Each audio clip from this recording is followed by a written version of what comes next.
आप सभी का देव एजुकेयर यूट्यूब चैनल पर स्वागत है। मुझे बहुत ज़्यादा प्रसन्नता हो रही है कि मेरे पहले यूट्यूब वीडियो से बहुत ज़्यादा कमेंट, बहुत ज़्यादा सब्सक्रिप्शन और बहुत ज़्यादा लाइक मिले हैं। इस अद्भुतता का वर्णन मैं अपने शब्दों में नहीं कर सकता। जैसा कि मेरे प्रिय दोस्तों, मेरे भाइयों, मेरी बहनों और उनसे बड़े जो भी बुजुर्ग बंधु है, हम आप सभी का हमारे देव एजुकेयर सेंटर पर स्वागत करता हूं। इस यूट्यूब चैनल के अंतर्गत आप हमसे मिल सकते हैं, आप हमसे चर्चा कर सकते हैं। किसके माध्यम से? कमेंट सेक्शन में जाकर के हमें कॉम्प्लीमेंट और कमेंट दोनों दे सकते हैं। जैसा आपको मेरा यूट्यूब चैनल लगे, जैसे मेरे वक्तव्य लगे, आप इसका पूरा का पूरा वर्णन हमारे इस यूट्यूब चैनल के अंतर्गत करें। लेकिन हाँ, ये ध्यान रखना है, आपका उत्साह, आपकी प्रेरणा और आपका एक तरह से सहयोग मेरे लिए और अभिप्रेरणा का संचार करेगा। इसलिए आप लाइक करना, सब्सक्राइब करना, शेयर करना और बेल आइकन को क्लिक करना कतई न भूलिएगा। जैसा कि मैंने अपने पिछले YouTube चैनल के अंतर्गत बताया था कि मैं आगे आने वाले समय में बहुत सारे ऐसे वीडियो लाऊंगा जो वास्तव में आप सभी प्रतियोगी परीक्षार्थियों के लिए ज्यादा लाभकारी होगा। बस मैं अब शुरुआत करने जा रहा हूँ, क्योंकि वर्तमान समय में शिक्षा जगत से जुड़े हुए तमाम ऐसे शिक्षाविद होते हैं जो कि वास्तव में शिक्षक से संबंधित समस्याओं पर चर्चा करने के लिए, शिक्षार्थी से संबंधित समस्याओं पर चर्चा करने के लिए निरंतर ऐसे प्रयास करते हैं। उन्हीं संदर्भ में मैं आपके समक्ष बहुत सारी चीजों पर ध्यान न देते हुए बस अपने सिलेबस की ओर निरंतर कैसे आगे बढ़ना चाहता हूँ। आप सभी का सहयोग निरंतर रूप से आवश्यक है। हाँ, ये ध्यान रखने की बात है, क्योंकि इस पूरे भारतवर्ष में जब से शिक्षक पात्रता परीक्षा आयोजित की जा रही है, बहुत सारी भ्रांतियां समस्त शिक्षार्थियों के समक्ष पैदा होती हैं। हाँ, वे समझ नहीं पाते हैं कि शिक्षक पात्रता परीक्षा के अंतर्गत हम जो सिलेबस पढ़ रहे हैं उस सिलेबस को कैसे तैयार करें, उस सिलेबस के किन किन बिंदुओं पर विशेष रूप से हम फोकस करें, और ये सारी चीजें आपको मैं आज बताने जा रहा हूँ। जब तक मैं आपके समक्ष इन सारे विषयों को नहीं रखूंगा, इस तरीके की सारी समस्याओं को नहीं रखूंगा, तब तक मैं ये समझता हूँ कि मुझे आगे सिलेबस की ओर बढ़ना मुनासिब नहीं होता। इसलिए मैं यही चाहता हूँ कि सबसे पहले हम शिक्षक पात्रता परीक्षा क्या है हम जाने। आप सभी लोगों को पता है कि पूरे भारतवर्ष में 2 तरीके की शिक्षक पात्रता परीक्षाएं आयोजित की जाती है। सबसे पहले प्राथमिक स्तर के लिए अलग शिक्षक पात्रता परीक्षा आयोजित की जाती है और जूनियर अथवा उच्च प्राथमिक स्तर के लिए अलग तरीके की शिक्षक पात्रता परीक्षा आयोजित की जाती है। लेकिन यह ध्यान रखने की बात है कि 2 प्रकार से यह शिक्षक पात्रता परीक्षा आयोजित की जाती है। इस शिक्षक पात्रता परीक्षा के अंतर्गत वे 2 कौन से प्रकार होते हैं, मैं यह आपके समक्ष बताने जा रहा हूँ। आप सभी को यह पता होगा कि जो शिक्षक पात्रता परीक्षा या जो टेट है, यह केंद्रीय स्तर पर और राज्य स्तर पर डिवाइड किया गया है। केंद्रीय स्तर पर केंद्रीय शिक्षक पात्रता परीक्षा होती है, जिसे हम सी-टेट के नाम से जानते हैं। सी-टेट के नाम से जानते हैं, सेंट्रल टीचर एलिजिबिलिटी टेस्ट। यह केंद्रीय स्तर पर होता है। पूरे भारतवर्ष में इसका आयोजन प्रत्येक वर्ष 2 बार किया जाता है। वही आप सभी लोगों को प्रत्येक राज्य स्तर पर यह टेस्ट का आयोजन किया जाता है, जिसे राज्य अपने स्तर से इसका आयोजन कराते हैं। जैसे उत्तर प्रदेश की बात करें तो यूपी टेट होता है। आप हरियाणा के शिक्षक पात्रता परीक्षा की बात करें तो एच टेट होता है। राजस्थान की बात करें तो राजस्थान शिक्षक पात्रता परीक्षा होता है। मध्य प्रदेश की बात करें तो मध्य प्रदेश शिक्षक पात्रता परीक्षा होती है। एमपी टेट होता है। छत्तीसगढ़ शिक्षक पात्रता, अलग अलग राज्य अपने स्तर से इस पात्रता परीक्षा को आयोजित किए जाते हैं। हाँ, ये ध्यान रखने की बात है, कई ऐसे राज्य हैं जो एक वर्ष में 2 बार कराते हैं, लेकिन कई ऐसे राज्य हैं कि संसाधन के अभाव या किसी अन्य समस्याओं के कारण केवल वर्ष में एक ही बार करा पाते हैं। जैसे विगत कई वर्षों से हम उत्तर प्रदेश में देख रहे हैं कि प्रत्येक वर्ष केवल एक बार शिक्षक पात्रता परीक्षा आयोजित की जाती है। तो ये 2 चरण होते हैं जिनके आधार पर हम इस शिक्षक पात्रता परीक्षा को देख सकते हैं। अब ध्यान देने की बात है कि इस प्राथमिक स्तर, सबसे पहले हम देखेंगे कि किसके लिए हमने बताया। सबसे पहले प्राथमिक स्तर, प्राथमिक स्तर यानी कि प्राइमरी लेवल पर इसके सिलेबस का वितरण किस प्रकार किया गया है। सिलेबस को हम कैसे जान सकते हैं?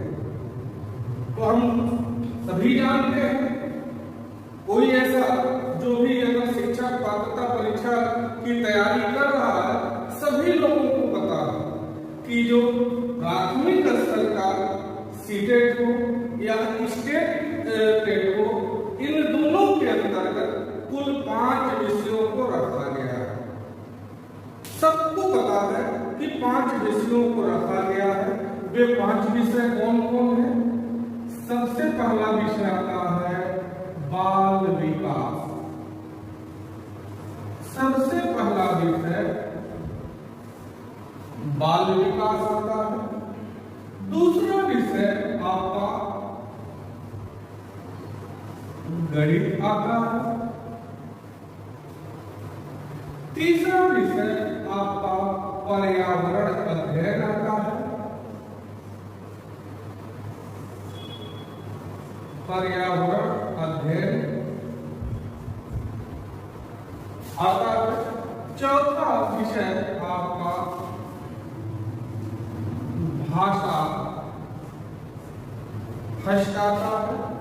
और 5वां विषय आपका भाषा सेकेंड आता है। ये 5 विषय वास्तव में यदि आप देखेंगे तो इन 5 विषयों से संबंधित आपके सारे के सारे प्रश्न होते हैं। सबसे पहले हमने क्या बताया था?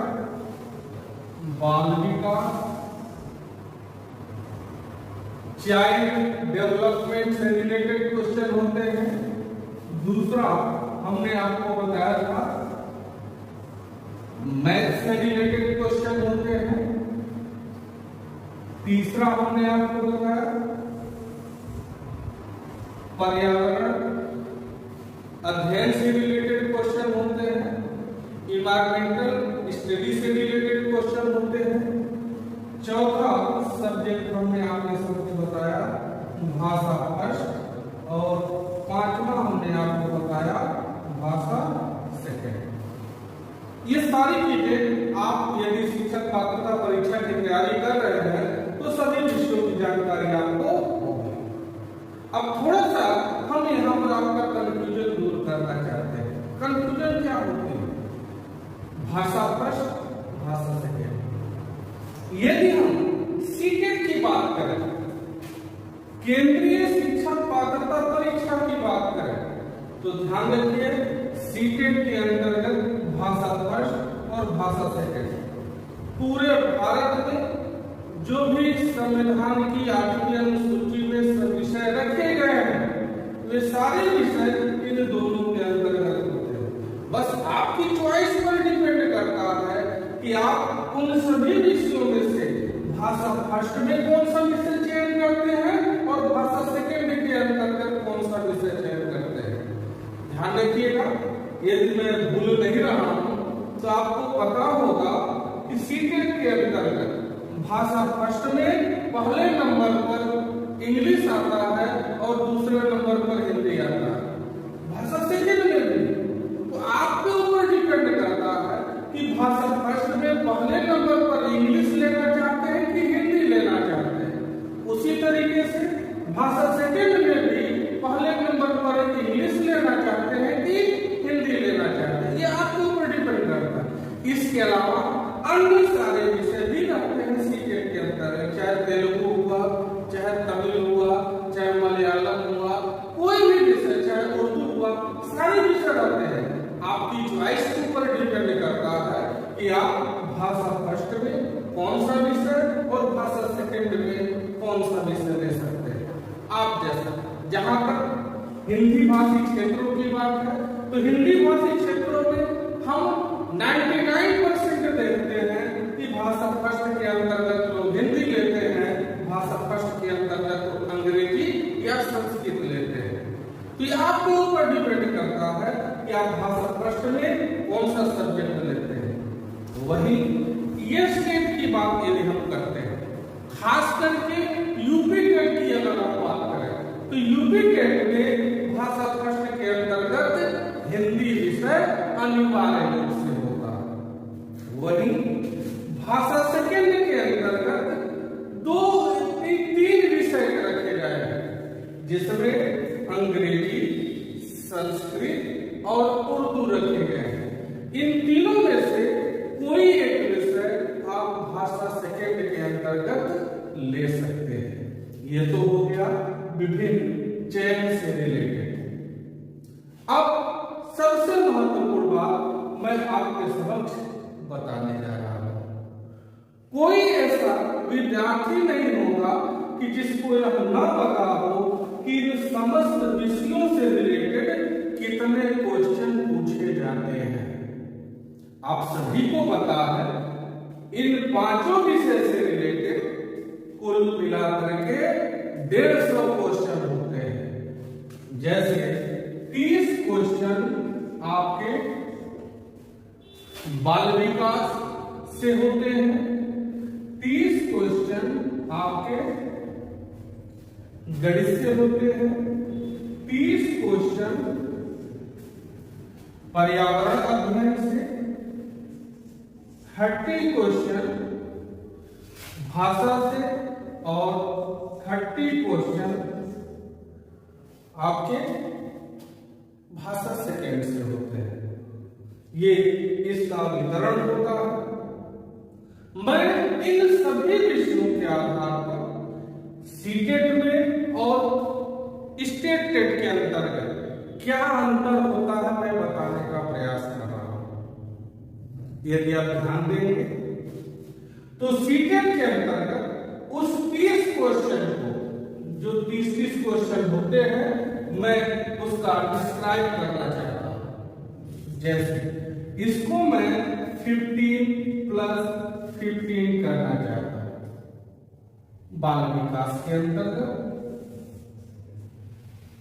गणित के अंतर्गत भी मैं 15+15 करना चाहता हूं। पर्यावरण अध्ययन के अंतर्गत भी मैं इसको 15+15 करना चाहता हूं। भाषा फर्स्ट के अंतर्गत भी मैं 15+15 करना चाहता हूं। वही भाषा सेकेंड के अंतर्गत भी मैं 15+15 करना चाहता हूं। अब आप लोगों को समझ में आना चाहिए कि मैंने 30 क्वेश्चन को 15+15 मैंने क्यों किया। ध्यान रखिए, जो मैंने 15 की बात कही है, ये टोटल कितना है? 30 क्वेश्चन। किससे रिलेटेड होता है? पहला 15 जो होता है वह चाइल्ड साइकोलॉजी या चाइल्ड डेवलपमेंट से रिलेटेड होता है। दूसरा जो 15 क्वेश्चन होता है वह पेडागोजी से रिलेटेड होता है। 15 क्वेश्चन चाइल्ड डेवलपमेंट से होता है, 15 क्वेश्चन चाइल्ड डेवलपमेंट से रिलेटेड जो पेडागोजिकल पोर्शन होते हैं उनसे रिलेटेड होता है। वही यदि हम गणित की बात करें तो 15 क्वेश्चन पर्टिकुलर मैथमेटिक्स या गणित से होते हैं, और जो 15 क्वेश्चन होते हैं मैथ के पेडागोजी से होती है। वही पर्यावरण अध्ययन की बात करें तो 50 क्वेश्चन इन्वायरमेंटल स्टडी से होते हैं, और 15 क्वेश्चन इन्वायरमेंटल पेडागोजी से होते हैं। वही भाषा फर्स्ट या भाषा सेकेंड की हम चर्चा करें तो पर्टिकुलर उस सब्जेक्ट से रिलेटेड होते हैं जिन्हें आपने भाषा फर्स्ट और भाषा सेकेंड के रूप में चेंज किया है। और इन दोनों भाषा के अंतर्गत 15 और 15 क्वेश्चन आपके उस भाषा के पेडागोजिकल पोर्शन से रिलेटेड होते हैं। ये पूरा वितरण हमने आपको सीटेट के अंतर्गत बताया है। यदि आप ध्यान देंगे कि कैसे आप सीटेट की अच्छे ढंग से तैयारी कर सकते हैं और अपने मार्क को इंक्रीज कर सकते हैं। तैयारी करने की बात अगर हम करें तो ध्यान दीजिए 30, 15, 15, 15 सबको यदि आप ऐड करते हैं तो यह टोटल हो जाता है 60 प्लस 90, 60 प्लस 90 हो जाता है। 60 क्वेश्चन जो होते हैं वो पर्टिकुलर आपके विभिन्न सब्जेक्ट से रिलेटेड होते हैं। 90 क्वेश्चन आपके चाइल्ड डेवलपमेंट एंड पेडागोजी से रिलेटेड होते हैं। तो आप खुद समझ सकते हैं कि यदि आप सीटेट की तैयारी कर रहे हैं या कर रही हैं तो चाइल्ड डेवलपमेंट और पेडागोजी आपके लिए कितना महत्वपूर्ण है।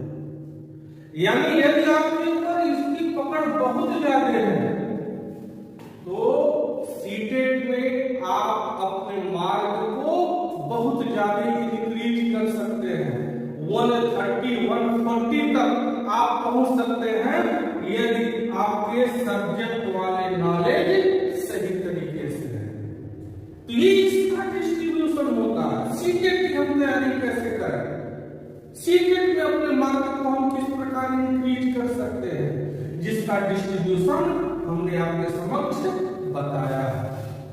वही दूसरी ओर यदि हम बात करें यशटेट की चर्चा यदि हम करते हैं, यानी प्रत्येक प्रदेशों से संबंधित जो शिक्षक पात्रता परीक्षा होती है उनकी यदि हम चर्चा करें तो ध्यान रखिएगा अन्य राज्यों के अंतर्गत शिक्षक पात्रता परीक्षा आयोजित की जाती है।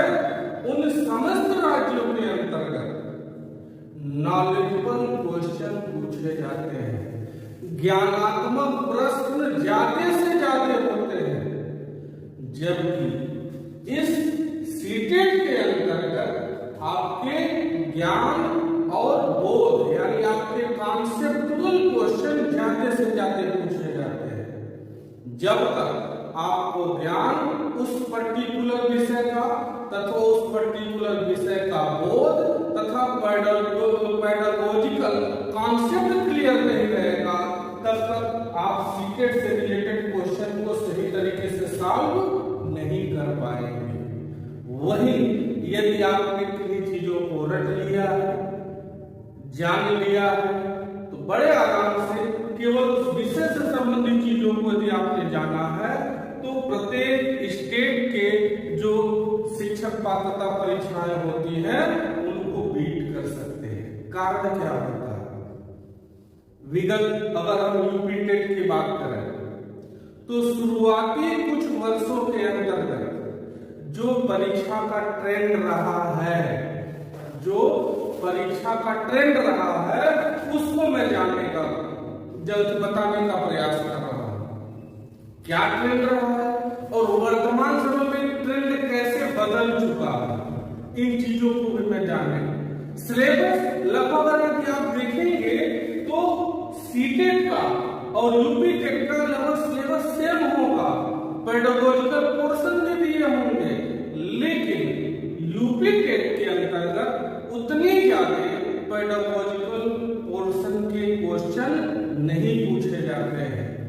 चाहे कोई भी सब्जेक्ट हो, इक्का दुक्का कभी क्वेश्चन पूछ दिए जाते होंगे, नहीं तो ज्यादा से ज्यादा पर्टिकुलर उस विषय से ही रिलेटेड क्वेश्चन पूछे जाते हैं, जो विषय विभिन्न रूप से आपके समक्ष दिए गए। हाँ, कुछ क्वेश्चन पेडागोजिकल रूप में बाल विकास के अंतर्गत पूछे जाते हैं, लेकिन समथिंग यदि हम चर्चा करेंगे तो थोड़ा सा इसका भी हम डिस्ट्रीब्यूशन करने का प्रयास करेंगे, क्योंकि कब ट्रेंड यूपी टेट या अदर स्टेट वाले बदल कर समझें क्या ट्रेंड हो सकता है, इसको थोड़ा सा हम जानने का प्रयास करेंगे।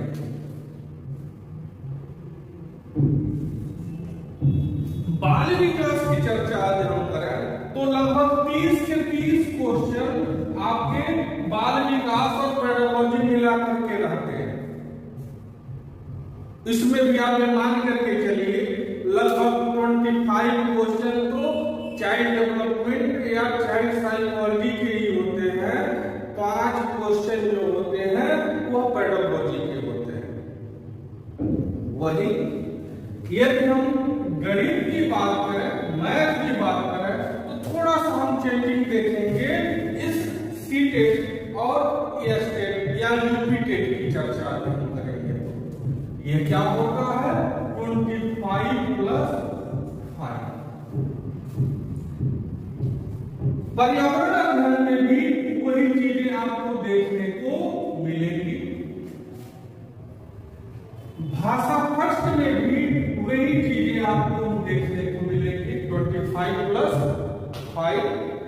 भाषा सेकेंड के अंतर्गत भी वही चीजें देखने को आपको मिलेंगी। यानी कि इस तरीके से डिस्ट्रीब्यूशन जब शुरुआत में यूपी टेट की परीक्षा आयोजित की जा रही थी तो उस समय यह ट्रेंड करके पूछा जा रहा था। 25 क्वेश्चन पर्टिकुलर उस सब्जेक्ट से पूछे जाते थे और 5 क्वेश्चन उससे रिलेटेड कुछ पेडागोजिकल क्वेश्चन पूछे जाते थे। लेकिन इधर के 2-3 वर्षों में हम देख रहे हैं जो ट्रेंड बना है, यह 30-30 क्वेश्चन पूछ दे रहे हैं पेडागोजिकल के, कभी कहीं क्वेश्चन पूछे जा रहे हैं। लेकिन जो ट्रेंड होना चाहिए, शुरुआत का जो ट्रेंड रहा है, उस ट्रेंड के आधार पर, अगर उस ट्रेंड के आधार पर यदि हम देखेंगे तो बड़े आराम से कह सकते हैं कि 100 क्वेश्चन आपके पर्टिकुलर सब्जेक्ट के होते हैं और 50 क्वेश्चन आपके चाइल्ड डेवलपमेंट एंड पेडागोजी के होते हैं। तो इस तरीके से आप ध्यान देंगे, चाहे सीटेट हो, चाहे एस्टेट या किसी भी टेट से रिलेटेड जो भी राज्य पात्रता परीक्षाएं होती है उसको हम रिलेट करेंगे, तो निश्चित रूप से दोनों तरीके के टेट के अंतर्गत जो बाल विकास और पेडागोजिकल पोर्शन होता है वह ज्यादा से ज्यादा महत्वपूर्ण होता है।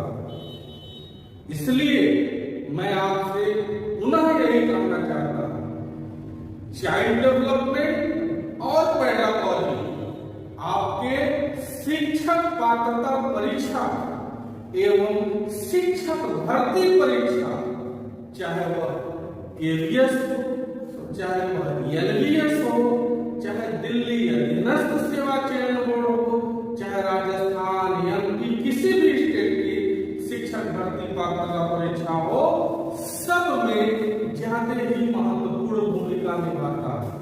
तो ये सारी चीजें आपके प्राथमिक स्तर के अंतर्गत डिस्ट्रीब्यूशन बताया गया है। इससे लाभ उठा करके आप अच्छे से अच्छे आप सीटेट की और विभिन्न राज्यों से संबंधित जो पात्रता परीक्षाएं आयोजित की जाती हैं उनको सॉल्व कर सकते हैं। आज के लिए इतना ही, लेकिन मैं पुनः ये कहना चाहता हूँ, नेक्स्ट वीडियो आपके समक्ष उच्च प्राथमिक स्तर का आएगा, जिसमें मैं आपको बताऊंगा कि उच्च प्राथमिक स्तर के अंतर्गत किस प्रकार सीटेट और अदर स्टेट के टेट से रिलेटेड क्वेश्चन डिस्ट्रीब्यूट किए जाते हैं। लेकिन ये ध्यान रखिएगा कि लाइक, सब्सक्राइब, शेयर और बेल आइकन दबाना न भूलिएगा, क्योंकि जितना ज्यादा आप लाइक करेंगे, जितना ज्यादा आप शेयर करेंगे, उतना ज्यादा मेरा हौसला बढ़ेगा, मेरा आत्मविश्वास बढ़ेगा और निश्चित रूप से जो आपकी अपेक्षाएं हैं, जो आपकी आकांक्षाएं हैं, जो आपकी आवश्यकताएं हैं, उनको पूरा करने में मैं रत्ती भर कमी नहीं करूंगा। इन्हीं शब्दों के साथ मैं आज के इस YouTube क्लास का समापन करता हूं। धन्यवाद। आपका दिन मंगलमय।